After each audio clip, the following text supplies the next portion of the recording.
एक सवाल पूछता हूं। अगर आपको आज 10,000 रुपए मिलें तो आप क्या करेंगे? नया फोन, कपड़े, दोस्तों के साथ बाहर खाना या कुछ बचाएंगे?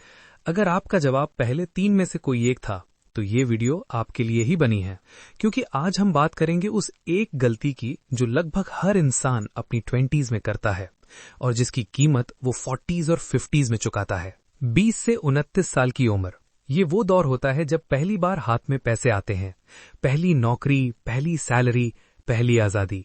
और इसी आजादी के नशे में हम एक ऐसी गलती करते हैं जो दिखती नहीं लेकिन होती है। ये गलती कोई बड़ा फ्रॉड नहीं है, कोई स्कैम नहीं है। ये गलती है इंतजार करना। अभी तो कमाई कम है, थोड़ा और कमाने लगूंगा तब बचाऊंगा। अभी एंजॉय करने की उम्र है, बाद में सोचेंगे। SIP, इन्वेस्टमेंट, रिटायरमेंट, ये सब बुढ़ापे की बातें हैं।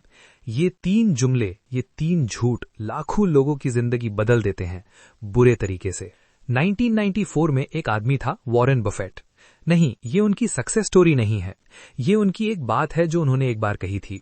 उन्होंने कहा, मेरी सबसे बड़ी गलती ये थी कि मैंने कुछ साल देर से इन्वेस्ट करना शुरू किया। अब सोचिए, दुनिया के सबसे अमीर इन्वेस्टर को भी यही अफसोस है। तो हम आम लोग जो 25-26 साल में सोच रहे हैं बाद में देखेंगे, हम कहाँ खड़े होंगे? इस बात को समझने के लिए मैं आपको दो दोस्तों की कहानी सुनाता हूँ। दोनों की उम्र 22 साल, दोनों की नौकरी एक ही दिन लगी, दोनों की सैलरी 30,000 रुपए प्रति महीना। पहले दोस्त का नाम है अर्जुन, दूसरे का नाम है रोहन। अर्जुन सोचता है, यार अभी तो जिंदगी शुरू हुई है, ज़ोमैटो, ट्रिप्स, नए कपड़े, ये सब तो बनता है, इन्वेस्टमेंट बाद में होगी। रोहन सोचता है, चलो हर महीने बस 3,000 रुपए SIP में डालता हूँ, बाकी जो चाहूं करूं। 3,000 रुपए, सैलरी का महज 10%। अब आगे सुनिए, क्योंकि यहीं से असली कहानी शुरू होती है। पहला पड़ाव, कंपाउंडिंग का जादू। रोहन हर महीने 3,000 रुपए डालता है। 12% एनुअल रिटर्न मान लेते हैं, जो एक एवरेज इक्विटी म्यूचुअल फंड का होता है। 22 साल की उम्र से शुरू करके वो 40 साल की उम्र तक, यानी 18 साल में कितना जमा करेगा? करीब 40 लाख रुपए। 3,000 रुपए प्रति महीना, 18 साल, 40 लाख रुपए। अब अर्जुन, वो 30 साल की उम्र में होश में आता है। अब वो भी 3,000 डालना शुरू करता है, लेकिन उसने 8 साल गवा दिए। 40 साल की उम्र तक उसके पास होगा करीब 15 लाख रुपए। फर्क देखिए, एक ने 40 लाख बनाए, दूसरे ने 15 लाख। दोनों ने एक ही रकम लगाई, बस रोहन ने 8 साल पहले शुरू किया। वो 8 साल की देरी 25 लाख रुपए की कीमत चुकाती है। ये है कंपाउंडिंग की ताकत और ये है देरी की सजा। दूसरा पड़ाव, लाइफस्टाइल इन्फ्लेशन का जाल। जैसे जैसे उम्र बढ़ती है, सैलरी बढ़ती है। 30,000 से 50,000, फिर 80,000, फिर 1 लाख। लेकिन साथ में क्या बढ़ता है? खर्चे। नई गाड़ी का EMI, बड़ा घर, बेहतर रेस्टोरेंट, प्रीमियम सब्सक्रिप्शंस, ब्रांडेड कपड़े, इसे कहते हैं लाइफस्टाइल इन्फ्लेशन। और ये इतना साइलेंटली होता है कि पता भी नहीं चलता। 30,000 में जो बचत नहीं हो रही थी, वो 1 लाख में भी नहीं होती, क्योंकि खर्चे उतने ही तेज दौड़ते हैं जितनी तेज आमदनी। और जब तक होश आता है तब तक 35 हो चुके होते हैं। जिम्मेदारियां हैं, EMI है और बचत शून्य। तीसरा पड़ाव, मैं तो अच्छा कमाता हूं वाला भ्रम। 20s में एक और बड़ी गलती होती है, ये सोचना कि अच्छी कमाई इक्वल्स टू अच्छी फाइनेंशियल हेल्थ। लेकिन दोनों में कोई सीधा रिश्ता नहीं है। जो कमाते हैं वो खर्च भी करते हैं, जो ज्यादा कमाते हैं वो ज्यादा खर्च करते हैं।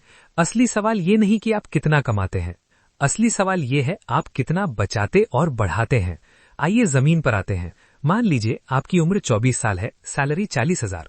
आपके खर्चे कुछ ऐसे हैं, रेंट 10,000, खाना पीना Zomato Swiggy 8,000, Ola metro petrol 3,000, Netflix Spotify subscriptions 1,500, कपड़े शॉपिंग मिंत्रा 4,000, फ्रेंड्स के साथ आउटिंग्स 4,000, मिसेलेनियस 3,000, कुल 33,500 रुपए। बचा 6,500 रुपए। अब इन 6,500 में से अगर आप 5,000 रुपए हर महीने SIP में डालें तो 25 साल बाद जब आपकी उम्र 49 होगी, आपके पास होंगे करीब 94 लाख, लगभग 1 करोड़ रुपए। 5,000 रुपए प्रति महीना, एक मिंत्रा की शॉपिंग छोड़ दी, 2 बार का वीकेंड आउटिंग छोड़ दिया, और रिटर्न 1 करोड़ के करीब। ये काल्पनिक नहीं है, ये मैथमेटिक्स है। अब दूसरा एग्जाम्पल, एक लड़की है प्रिया, उसकी उम्र 27, IT जॉब, सैलरी 70,000। प्रिया हर साल यूरोप ट्रिप करती है, 1.5 लाख। आईफोन हर 2 साल में बदलती है, 1 लाख। EMI पर गाड़ी है, 12,000 रुपए प्रति महीना। कोई SIP नहीं, कोई इन्वेस्टमेंट नहीं, इमरजेंसी फंड नहीं। एक दिन उसकी जॉब चली गई, 3 महीने में सेविंग्स खत्म, गाड़ी का ईएमआई मिस, क्रेडिट स्कोर गिरा। अब वो फाइनेंशियली रिकवर करने की कोशिश में है। प्रिया की गलती पैसे खर्च करना नहीं था, प्रिया की गलती थी कोई फाइनेंशियल कुशन ना बनाना। अब सबसे जरूरी बात, हम सोचते हैं कि पैसों की गलती तब होती है जब हम कोई बुरा डिसीजन लेते हैं, गलत शेयर खरीदना, फ्रॉड स्कीम में पैसे डालना, कोई बड़ी ब्लंडर। लेकिन सच ये है, सबसे बड़ी पैसों की गलती कोई एक्शन नहीं है, वो एक इनएक्शन है। शुरू ना करना, इंतजार करना, बाद में देखेंगे कहना। टाइम आपका सबसे बड़ा एसेट है और 20s वो दौर है जब ये एसेट सबसे ज्यादा पावरफुल होता है। एक बार जब ये वक्त निकल जाए तो आप ज्यादा पैसे लगाकर भी वो नहीं पा सकते जो समय पर शुरू करके पाते हैं। इसीलिए फाइनेंशियल एक्सपर्ट्स कहते हैं, the best time to invest was yesterday, the second best time is today. कल तो गया, आज बाकी है, तो अब क्या करें? 3 चीजें, बस 3। पहली, आज शुरू करें। 500 रुपए से भी शुरू कर सकते हैं। रकम मायने नहीं रखती, आदत मायने रखती है। दूसरी, खुद को पहले पे करें। सैलरी आते ही पहले बचत निकालें, जो बचे उससे खर्च करें, उल्टा नहीं। तीसरी, लाइफस्टाइल को इनकम से तेज मत बढ़ने दें।